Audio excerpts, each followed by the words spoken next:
Hola a todos, soy un tío blancuetero y hoy vamos a hablar del indulto o no indulto a Juana Rivas y otras noticias de interés. ¡Pim pam pam! Sin parar. Aunque primero quiero daros las gracias por la acogida que está teniendo esta serie de vídeos, porque os estáis suscribiendo ahí a saco y estáis resucitando el canal. ¡Gracias! Y nada, los próximos 10 minutos pues os voy a hablar un poco de lo que me salga a mí de los huevos, que al final es de lo que va todo esto. Dentro cabecera, por favor.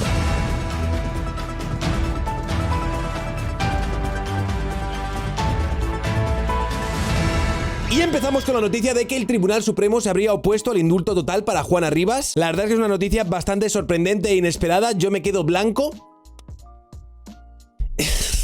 Dios, qué chistes más malos, tío, te lo juro por mi vida. Y esta decisión pues ha sido tomada por dicho tribunal de forma unánime, quedando ahora en el aire la posibilidad de un indulto parcial. Es decir, uno que en vez de eximir por completo a la condenada de una pena de cárcel, pues haga que se le reduzca significativamente. Porque si rascas, al final siempre te acaba llevando a algo, que es como los sorteos de Nescafé. Así que ya sabéis, estos días para Podémitos y sus acólitos, la justicia vuelve a ser un organismo extremadamente fascista y patriarcal. Habrá que esperar que dentro de una semana o dos vuelvan a condenar a alguien de derechas para que la justicia vuelva a ser un organismo competente y podamos entonces volver a llamarlo un imparcial brazo del Estado cuyas decisiones deben respetarse solemnemente. Podríamos llamarlo la justicia de Rödinger, ¿no? La justicia es súper hiper mega fascista y además es respetable al mismo tiempo hasta que se abre la caja y se lee la sentencia. Y es que desde organismos del gobierno pues ya hemos empezado a ver los primeros amagos de pasarse esta decisión un poco por lo que vendría a ser el forro de los cojones. Y por ejemplo desde el Ministerio de Charos, also known as Ministerio de Igualdad, su Secretaría de Estado ha hablado de que el indulto para Juana Rivas sería una obligación ética y moral. ¿Os acordáis de esta chica? Que fue la que en una edición pasada nos dijo que ser feminista y mujer y de izquierdas tenía muchas consecuencias y que resulta que cobraba un sueldo de más de 8.000 euros al mes. Bueno, pues ahora ya sabéis cómo se gana ese sueldo.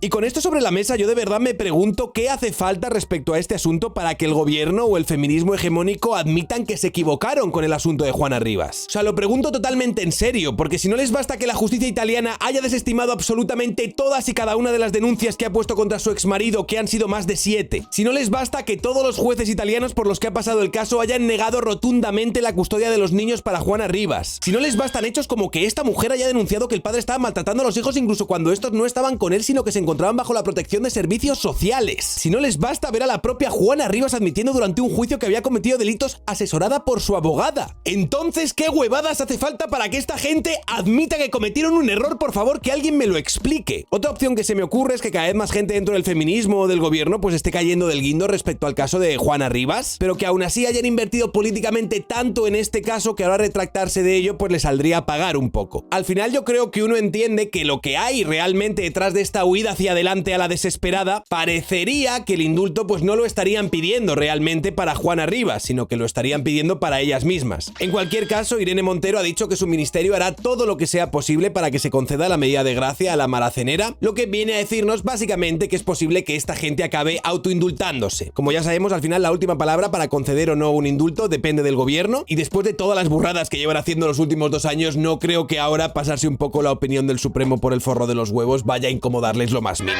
Y en otro orden de cosas vamos a hablar de un curioso suceso que ha tenido lugar recientemente entre una periodista de televisión española y Macarena Olona, que es un temita que se me quedó en la recámara la semana pasada pero que me lo he guardado para esta. Macarena Olona contra una periodista de Lo País, una mezcla que en un principio podría sonar como mezclar agua fría con aceite hirviendo, pero que bueno, en ciertas condiciones pues podría desencadenar consecuencias divertidas y trágicas a la vez. Y es que la semana pasada, como ya hemos dicho, pues Macarena Olona fue entrevistada en el canal de noticias de 24 horas, el cual por cierto recuerdo que pagamos con nuestros impuestos, nunca está de mal recordar esto, que Echenique muchas veces se piensa que los contenidos que deberían de poner en esta televisión son los que solo le gustan a él, cuando él realmente en lo que se refiere a impuestos no contribuye demasiado, más bien vive de ellos. Una vez aclarado esto, decir que en este programa pues Macarena Olona sería preguntada por parte de la periodista que le estaba entrevistando respecto a si habría la posibilidad de que hubiera un futuro pacto de gobierno entre PP y Vox, y si Vox exigiría para que se diese este pacto el formar parte del gobierno de España. Una pregunta totalmente legítima y que probablemente Macarena Olona hubiese podido contestar sin ningún tipo de problemas, pero que fue formulada incidiendo en si habría un pacto entre la derecha y la extrema derecha, a lo que Macarena Olona contestó lo siguiente. Me vas a permitir que antes te pida una aclaración porque no he entendido bien tu pregunta.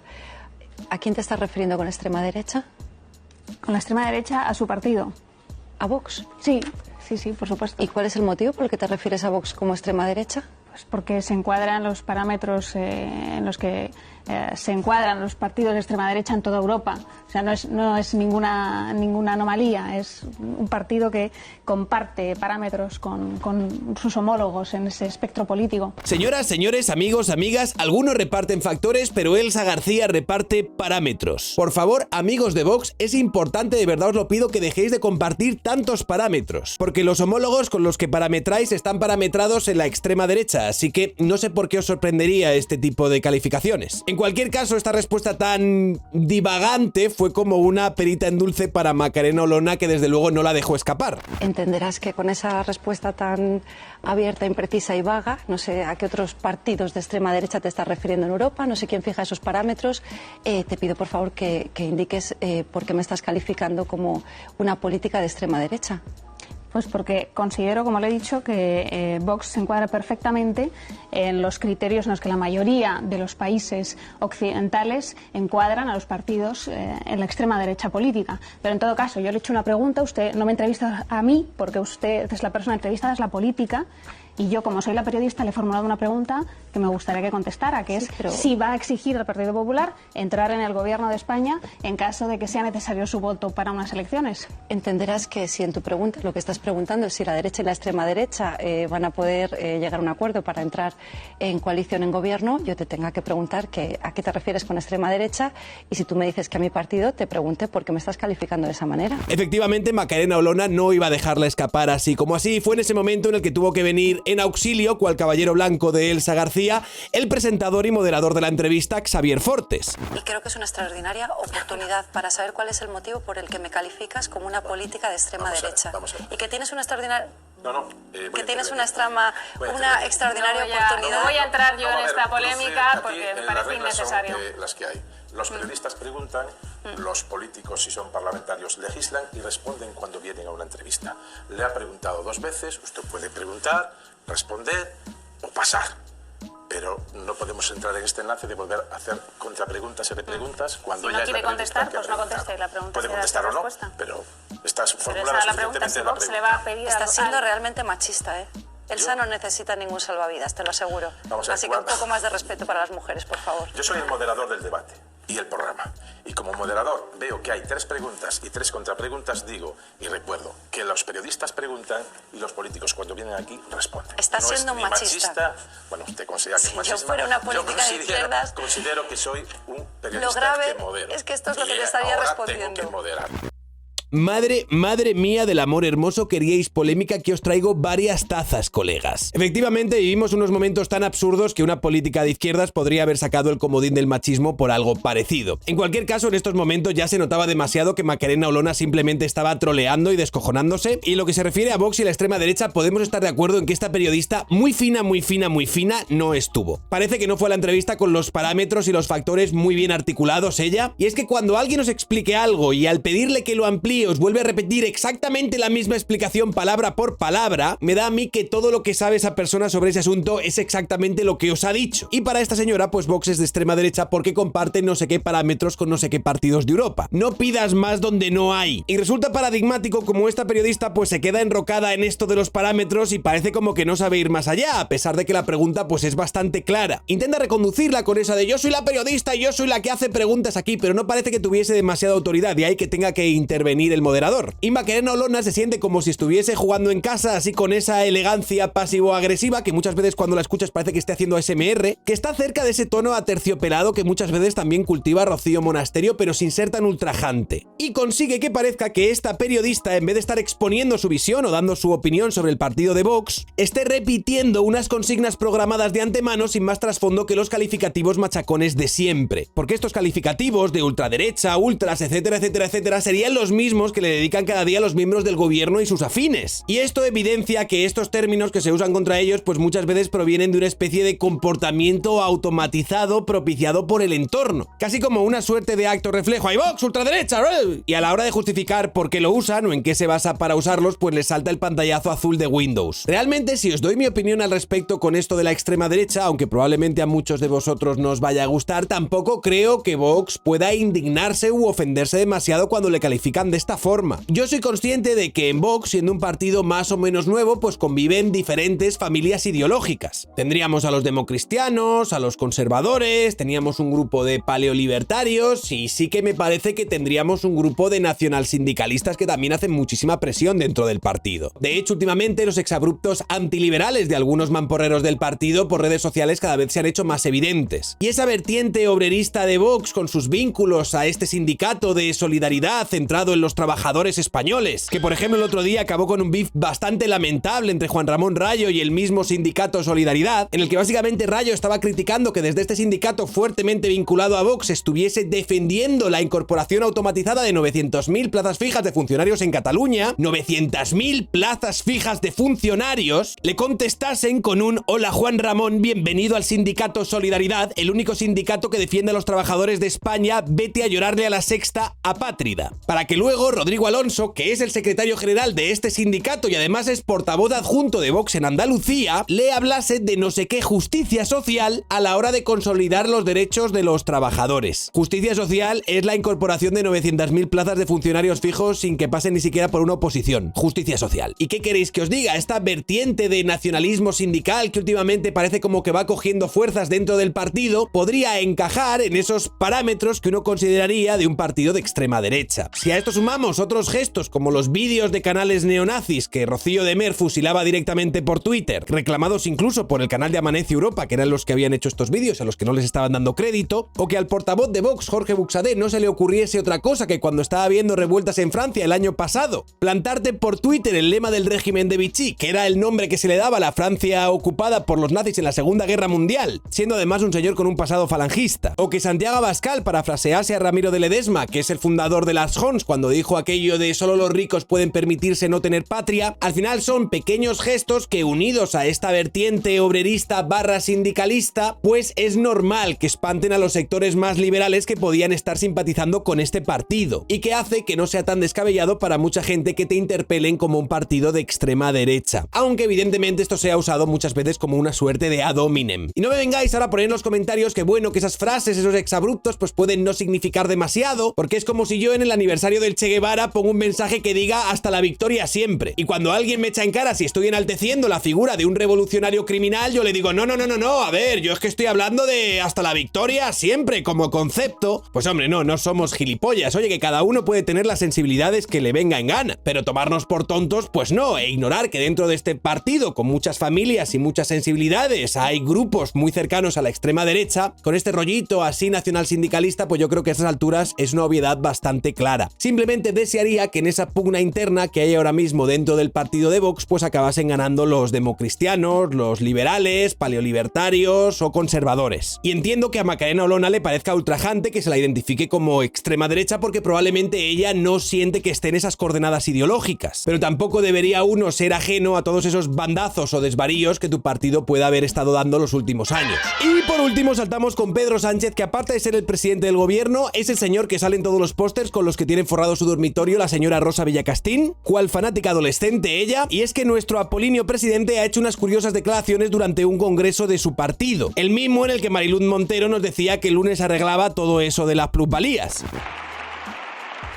Compañeros y compañeras, cuando yo tuve que enfrentarme, como bien decía antes Juan, a decisiones tan complejas, tan difíciles, sobre todo para gobiernos como el nuestro, ¿no? de decirle a la ciudadanía que se tenía que quedar en casa ante la circulación de un virus desconocido, no ya para la política, sino para la ciencia. Lo dije en Valencia y quiero cerrar esta intervención diciéndolo aquí, recordándolo. Fue una decisión compleja, difícil, necesaria. Si tuviese que volver a hacerlo, lo haría de nuevo. Pero ¿sabéis una cosa? Gracias a esa decisión, lo volvería a hacer. Cuidado todo el mundo que amenaza con reincidir, porque recordemos que recientemente la justicia ha dictaminado que los 2 estados de alarma, así como el cierre del Congreso de los Diputados, fueron ejecutados de forma ilegal, y también se dictaminó que todas las multas y sanciones que se pusieron durante estos 2 periodos pues son también ilegales, por lo que deberán ser devueltas. Give me back my money, bros. Así que básicamente lo que aquí tenemos es al presidente de nuestro gobierno diciendo que volvería a hacer algo ilegal, porque él está por encima del bien, del mal y de la justicia, parece ser. Además que lo de reincidir no es un chascarrillo, o sea, técnicamente es una realidad. Así nos lo ratificaba Guadalupe Sánchez, que nos hablaba de cómo el presidente volvería a suspender los derechos de los españoles con tal de recurrir a una herramienta que le permitió sustraerse de los controles democráticos. Colocaría iglesias en el CNI, monitorizaría las redes sociales en busca de los críticos con el gobierno, lo que viene a ser un tirano reincidente. Lo cual es una noticia sumamente terrible, ya que esto significaría que este gobierno no ha aprendido nada de sus errores. De hecho, sus errores son medallas que se ponen, porque recordemos que el encierro y la cuarentena que vivimos se realizó bajo los parámetros de sacrificar la economía para salvar vidas. Y efectivamente la economía se acabó sacrificando, pero no fue un sacrificio limpio, fue un sacrificio más de peligore de slasher. De lo cual, entre otras cosas, se deriva nuestra actual tasa de paro juvenil cercana al 40% y el reciente cierre de más de 70.000 empresas en todo nuestro territorio. Todo esto es cierto que sí que se sacrificó. Ahora, en cuanto a la parte de salvar vidas, ahí ya tal. Porque os recuerdo, y no es por ganas de chafaros la fiesta, que España sigue a día de hoy en el ranking mundial de 10 países con más fallecidos por coronavirus. Quizá no seamos el país que peor ha gestionado esto del mundo, sobre todo en esta última recta final, pero tampoco es que lo hayamos hecho como para hacer una fiesta de 2 semanas, tranquilitos. Y con estas, claro, ver al presidente del gobierno hablando de que lo volvería a hacer, así tal cual lo hizo, sin hacer alusión a cambiar absolutamente nada, con 2 sentencias en contra, le lleva a uno a pensar que ellos realmente se piensan que no han cometido ni un solo error de gestión, que para ellos todo ha sido perfecto. Lo cual yo diría que es estar más lejos de la realidad que después de haberte tomado 8 pegatinas de LSD. Ya os digo yo que estar en un viaje muy largo y que parece que no se va a acabar nunca. Y las poquitas veces que llevan a reconocer que han cometido un error lo hacen así rollo en abstracto, modo hemos cometido errores, pero nunca profundizan en cuáles han sido, ni en cómo podrían haberse evitado, ni qué han aprendido de esos errores. He cometido errores, ¿vale? Ya está, tronco, ¿qué más quieres? Ni que trabaje para ti. Es que sí trabajas para mí. Bueno, que te calles, vete con Ayuso al Zendal, anda. Y así con todo. Sinceramente creo que desde nuestra clase política a veces se dicen cosas alegremente que en el fondo son muy serias. Y lo peor de todo es que no son en respuesta a alguna pregunta incómoda de un periodista, no, se dicen en congresos del PSOE, sacando pecho. Yo casi que voy a preferir que los congresos del Partido Socialista de aquí en adelante sean como los de este vídeo. Todo lo mismo tú. Y se quedan tan tranquilos, no eran ni conscientes de lo que estaban diciendo. Bueno, claro, vosotros sabéis que el partido cuando había que renovarse, se renova siempre con las mujeres. Vamos a renovar el partido, porque ya estamos muy eso. Y entonces renovaban las mujeres. Con lo cual, ¿qué ocurría? Que no... ¡Buah, menudo ambientazo, colega! O sea, si los congresos de los partidos políticos fuesen puestos en una recta, este estaría en el extremo opuesto a aquel de Vox con los DJs y los fuegos artificiales. ¿Qué queréis que os diga? Puede que sean mucho más muermos, pero así nos ahorramos que se vengan arriba y digan barbaridades. Y acabamos este noticiario con una nota positiva que, según parece ser, hoy va a ser esta. Un meteorito del tamaño de la Torre Eiffel se dirige a la Tierra, pero es una buena noticia. Ok. Sinceramente, yo no sé qué huevos tiene esto de positivo, pero es que hasta el propio titular nos dice que esto es una buena noticia, así que yo lo pongo aquí. Ala, hoy os vais a dormir de buen humor. A ver si os creéis que es que aquí las noticias buenas salen así como churros. Pues no, a veces hay que sacarlas de debajo de las piedras con una espátula. En este caso va a caer un meteorito en la Tierra, celebradlo. Y no os preocupéis que tal vez mañana sea mejor. Después del impacto, supongo. Mucho ánimo. Soy un tío blanco hetero, dale like si te ha gustado el vídeo, compartid y suscribiros al canal. Quiero dar las gracias a toda la gente que me apoya, a toda la gente que me sigue, a los que compartís mis vídeos por Twitter, por Facebook, por Instagram, por las plataformas en las que no estoy, a la gente que me apoya por PayPal, a la gente que me apoya por Twitch, a la gente que me apoya por Patreon, a mis privilegiados opresores machiulos señoros y otros tíos blancos hetero. No podría hacer esto sin vosotros. Un saludo y hasta otra.